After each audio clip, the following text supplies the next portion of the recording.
حطيت الفيديو على البلاك اوت اللي وقع في الاسبان والبرتغال وجنوب فرنسا واندورا مسائل، قال لك الناس كذاب هادشي ما كاينش ولا واخا المعلومات كانت صحيحه والمصدر، ولكن على الفكره اللي عطيت انا نوريكم اخبار ديال التيف. حيت انا كنشوف اخبار ديال العالم كامل، انجليش، فرنش، عربيك، ايطاليانو.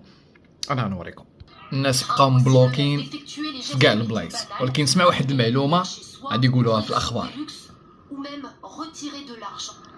ما يمكنش تيري الفلوس، يعني الكاش اللي خدام، الكاش هو اللي خدام.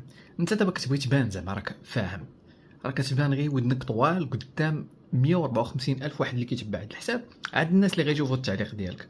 فاللي ودنيه طوال بزاف وباقي دماغك محدود، ما خرجتيش، ما قريتيش، ماشي ابديتد بداكشي اللي واقع، ما تتعلقش، حتى التعليق كيطلع ليا الفيديو. اوكي، ما يبقاوش ودنك طوال.